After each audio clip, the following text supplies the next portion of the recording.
Hello મિત્રો, આપ સૌનું સ્વાગત છે। તો આજે આપણે મિત્રો 10 ક્વેશ્ચન ડિસ્કસ કરીશું અને આ જે 10 ક્વેશ્ચન છે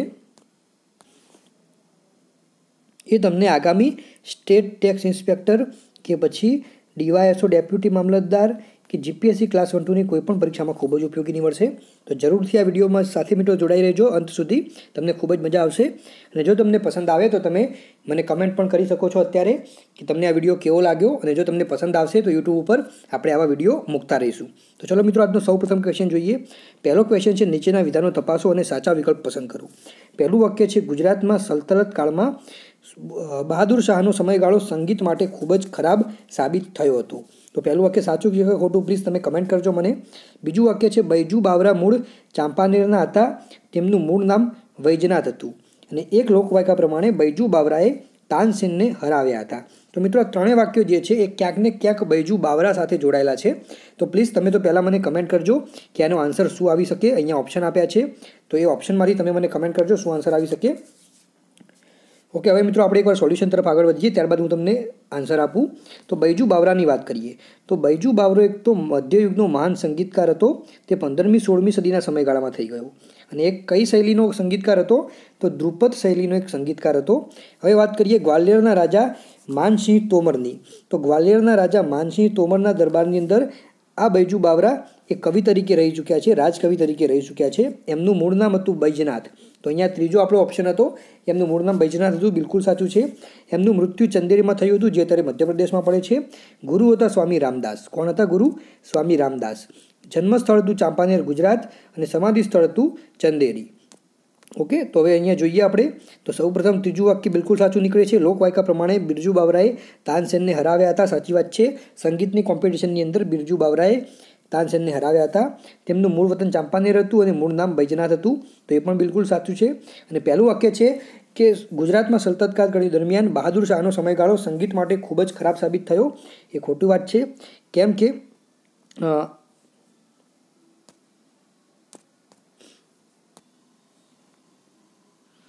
પહેલું વાક્ય જે છે મિત્રો અહીંયા એ ખોટું છે, કેમ કે સુલતાન બહાદુર શાહનો જે સમયગાળો છે એ સંગીત માટે ખરાબ સાબિત થયો ન હતો, એ સંગીત માટે સારો સાબિત થયો હતો। તો બીજું અને ત્રીજું વાક્ય સાચું છે, પહેલું વાક્ય ખોટું છે।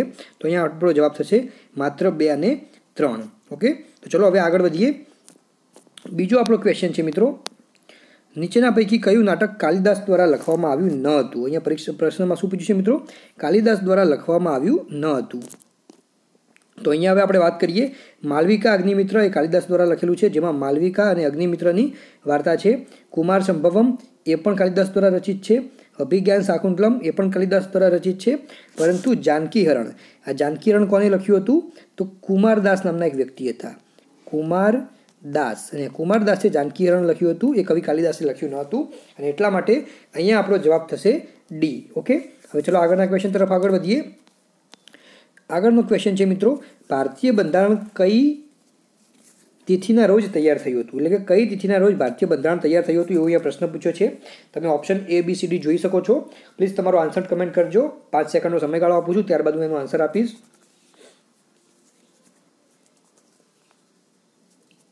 ઓકે મિત્રો, તો ભારતીય બંધારણ જે છે એ તૈયાર થયું હતું માગસર સુદ સાતમ વિક્રમ સંવત 2006ના રોજ। ક્યારે?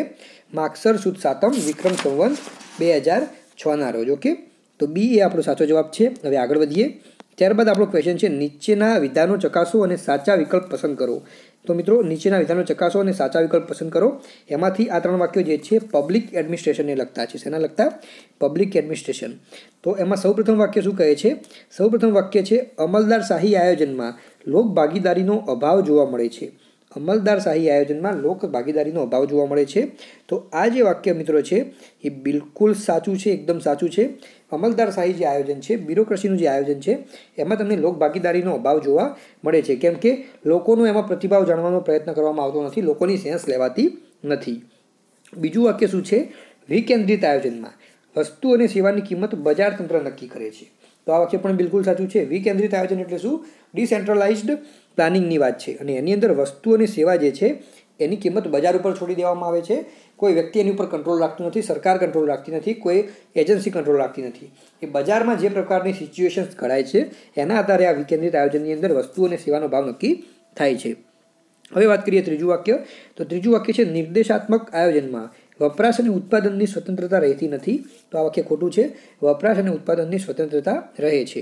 તો અહીંયા જોઈએ પહેલું અને બીજું વાક્ય જે છે બિલકુલ સાચું છે, ત્રીજું વાક્ય ખોટું છે, અને એટલા માટે આપણો જવાબ થશે માત્ર 1 અને 2 વાક્યો સાચા છે. હવે આગળ વધીએ. આગળનો આપણો ક્વેશ્ચન છે, એક તરફ ગુજરાતની સંસ્થાઓ આપી છે, બીજી તરફ એના સ્થાપક આપ્યા છે. તો આપણે સાચી સંસ્થાને સાચા સ્થાપક સાથે જોડવાના છે. તો મિત્રો સૌ પ્રથમ આપણે વાત કરીએ ગુજરાત વર્નાક્યુલર સોસાયટીની.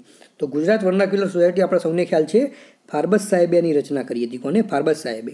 તો એકની અંદર 3 હોય એવા ઓપ્શન આપણે જોવાના છે. તો અહીંયા તમે જોઈ શકો છો કે એકની અંદર 3 હોય એવા ઓપ્શન 4 છે. તો અહીંયા આપણે કોઈ ક્લુ આપણને મળતી નથી.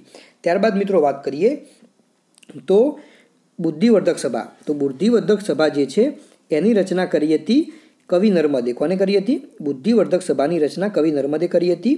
તો બીની અંદર 1 હોય એવો ઓપ્શન આપણે શોધવાનો છે. તમે જોઈ શકો છો એકની અંદર કવિ નર્મદ આપ્યું છે. તો મિત્રો અહીંયા આપણે બીની અંદર 1 હોય એવો ઓપ્શન આપણને અહીંયા 2 મળે છે. એક છે અહીંયા બીની અંદર 1, એક છે અહીંયા બીની અંદર 1. તો બી અને સી એ ઓટોમેટિક આપણા માટે નીકળી જાય છે. બરાબર. એની અંદર 3 એટલે કે ગુજરાત વર્નાક્યુલર સોસાયટીની સ્થાપના ફાર્બસ સાહેબે કરી, કવિ નર્મદે કરી, બુદ્ધિવર્ધક સભાની રચના. હવે ફાર્બસ ગુજરાતી સભાની વાત કરીએ. તો ફાર્બસ ગુજરાતી સભાની રચના મનસુખલાલ સૂર્યકાંતે કરી હતી, અને એ સી માટે જવાબ આવશે આપણો 4. તો સીમાં 4 હોય એવો આપણો જવાબ અહીંયા છે. તો એટલા માટે આપણો જવાબ થશે સી. ઓકે, સી આપણો જવાબ છે. તો હવે જોઈ લઈએ એકવાર ફરીથી. ગુજરાત વર્નાક્યુલર સોસાયટીની સ્થાપના ફાર્બસ સાહેબ, બુદ્ધિવર્ધક સભાની સ્થાપના કવિ નર્મદ, ફાર્બસ ગુજરાતી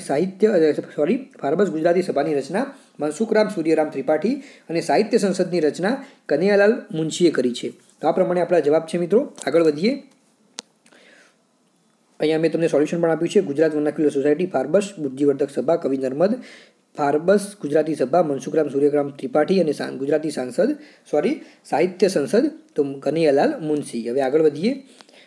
અહીંયા આપ્યું છે નીચેના વાગ્દાનોમાંથી સાચા વિકલ્પ પસંદ કરો. પહેલું વિધાન છે લોથલનું ઉત્ખનન ડૉક્ટર S.R. રાવે 1954માં કર્યું હતું.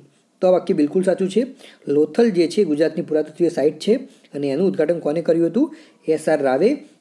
ઉત્ખનન કોને કર્યું હતું? S.R. રાવે. ક્યારે કર્યું હતું? 1954માં. આબુરાસમાં ગુજરાત શબ્દ મળી આવે છે.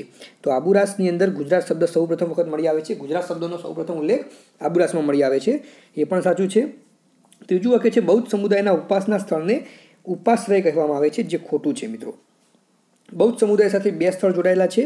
એક છે ચૈત્ય અને એક છે વિહાર. શું છે? એક છે ચૈત્ય અને બીજું છે વિહાર. તો ચૈત્ય શું છે?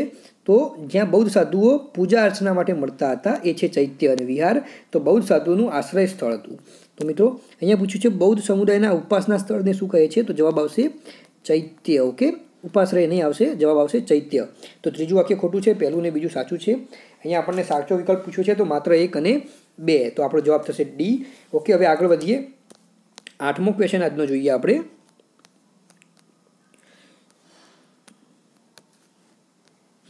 અહીંયા પૂછ્યું છે ક્વેશ્ચન, નીચેના કથનોમાંથી અસત્ય કથન શોધો. બ્રહ્મપુત્ર નદી હિમાલયની સૌથી પૂર્વ સીમા બનાવે છે. તો બિલકુલ સાચી વાત છે. બ્રહ્મપુત્ર નદી જે છે એ હિમાલયની પૂર્વ સીમા બનાવે છે.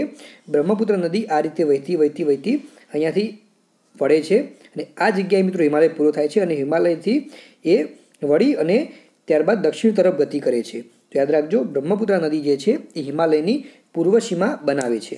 ત્યારબાદ વાત કરીએ બીજો ઓપ્શન, પૂર્વાંચલ પહાડીઓ આગ્નેય ખડકોની બનેલી છે. તો મિત્રો આ જે વાક્ય છે ખોટું છે. પહેલું વાક્ય સાચું, બીજું ખોટું છે. ત્રીજું છે પટકાઈ, નંગા અને મિઝો પહાડીઓ હિમાલયનો જ ભાગ છે. તો બિલકુલ સાચું છે. કાલી અને તિસ્તા નદી એ નેપાળ હિમાલયની સીમા બનાવે છે. તો મિત્રો હિમાલયને આપણે 4-5 ભાગમાં વહેંચ્યો છે. એમાંનો એક ભાગ છે નેપાળ હિમાલય, અને નેપાળ હિમાલય જે છે એ કાલી અને તિસ્તા નદી વચ્ચેનો જે હિમાલયનો ભાગ છે એને આપણે નેપાળ હિમાલય તરીકે ઓળખીએ છીએ. તો એ વાક્ય પણ બિલકુલ સાચું છે. તો અહીંયા પહેલું, ત્રીજું અને ચોથું વાક્ય સાચું છે, બીજું વાક્ય ખોટું છે. આપણો જવાબ થશે બી. હવે મિત્રો આ પૂર્વાંચલ પહાડીઓ વિશે થોડી માહિતી આપણે મેળવી લઈએ. તો પૂર્વાંચલ પહાડીઓની વાત કરીએ તો એને આપણે પૂર્વાંચલ પહાડીઓ અથવા તો પૂર્વી પહાડીઓ એટલે કે ઈસ્ટર્ન માઉન્ટેન તરીકે પણ ઓળખીએ છીએ. એ ઉત્તર પૂર્વ ભારતમાં હિમાલયની જ ઉપશાખાઓ છે. યાદ રાખજો, પૂર્વાંચલ પહાડીઓ જે છે એ ઉત્તર પૂર્વ ભારતની અંદર હિમાલયની જ ઉપશાખાઓ છે અને બ્રહ્મપુત્ર ખીણની દક્ષિણમાં તેઓ પડે છે. એમાં કયા કયા રાજ્યમાં આ પહાડીઓ આવેલી છે? તો આસામ, અરુણાચલ પ્રદેશ, મણિપુર, ત્રિપુરા, મિઝોરમ, મેઘાલય અને નાગાલેન્ડ આટલા રાજ્યોની અંદર આ જે પૂર્વાંચલની પહાડો છે એ ફેલાયેલા છે. હવે મિત્રો પૂર્વાંચલની શ્રેણીમાં કઈ કઈ શ્રેણીનો સમાવેશ થાય છે? પટકાઈબૂમ, બરાઈલ, મણિપુર, મિઝો, નાગા હિલ્સ આ વગેરેનો સમાવેશ પૂર્વાંચલમાં થાય છે. જ્યારે ગેરો, ખાસી અને જેન્ટિયા આ 3 પર્વત શિખરો છે, જે પર્વતમાળાઓ છે જે મેઘાલયમાં આવેલી છે, પરંતુ એનો સમાવેશ આમાં થતો નથી, પૂર્વાંચલમાં થતો નથી. એ શિલોંગ પ્લેટ્યુ એટલે કે શિલોંગના ઉચ્ચ પ્રદેશનો એક ભાગ છે. તો આ ખાસ યાદ રાખજો, શેનો સમાવેશ પૂર્વાંચલમાં થાય છે અને શેનો સમાવેશ થતો નથી. આ પહાડીઓ સ્ટ્રોંગ સેન્ડસ્ટોનની બનેલી છે. શેની બનેલી છે? સ્ટ્રોંગ સેન્ડસ્ટોનની. ઓકે, અને એટલા માટે આપણે કહી શકીએ કે બીજું વાક્ય જે છે ખોટું છે, કારણ કે અહીંયા લખ્યું છે પૂર્વાંચલ પહાડીઓ આગ્નેય ખડકોની બનેલી છે, તો એ સ્ટ્રોંગ સેન્ડસ્ટોનની બનેલી છે, આગ્નેય ખડકોની બનેલી નથી. તો વાક્ય 1, 3 અને 4 સાચા છે, બી ખોટું છે. આપણો જવાબ થશે બી. ઓકે, હવે આગળ વધીએ. આગળનો આપણો ક્વેશ્ચન શું કહે છે? તો આગળનો આપણો ક્વેશ્ચન છે નીચેનામાંથી કયા વિધાનો સાચા છે? સીટીબીટી. સીટીબીટી એટલે મિત્રો શું થાય છે? કોમ્પ્રિહેન્સિવ ન્યુક્લિયસ બેન ટ્રીટી, અથવા તો આપણે એવું પણ નામ કહીએ છીએ કોમ્પ્રિહેન્સિવ ન્યુક્લિયર ટેસ્ટ બેન ટ્રીટી. ઓકે, આ સીટીબીટી એ ન્યુક્લિયરની જે ટેસ્ટિંગ થાય છે એને બેન કરવા માટે લગાવેલી એક ટ્રીટી છે. આ ટ્રીટી 1996માં સ્થાપિત થઈ હતી અને આ ટ્રીટીનું ગુજરાતી નામ છે વ્યાપક પરીક્ષણ પ્રતિબંધ સંધિ. વ્યાપક પરીક્ષણ પ્રતિબંધ સંધિ. ઇંગ્લિશમાં નામ છે કોમ્પ્રિહેન્સિવ ટેસ્ટ બેન ટ્રીટી અથવા તો કોમ્પ્રિહેન્સિવ ન્યુક્લિયર ટેસ્ટ બેન ટ્રીટી. એની સ્થાપના, એની સંધિ ક્યારે થઈ હતી? 1996ની અંદર ન્યુયોર્ક ખાતે. સીટીબીટી સંધિને ઔપચારિક રીતે 183 દેશોએ સ્વીકારી છે.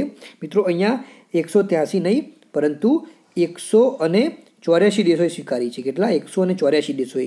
તો અહીંયા પહેલું વાક્ય સાચું છે, બીજું વાક્ય સાચું છે, પરંતુ ત્રીજું વાક્ય ખોટું છે. સાચા વાક્ય થશે માત્ર 1 અને 2, કેમ કે 183 નહીં 184 દેશોએ સ્વીકારી છે.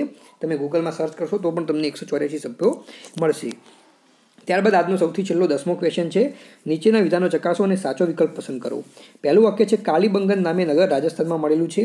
તો ચલો આ વાક્ય સાચું કે ખોટું કમેન્ટ કરજો પ્લીઝ. કાલીબંગન નામે નગર રાજસ્થાનમાં મળેલું છે, સાચું વાક્ય છે કે ખોટું?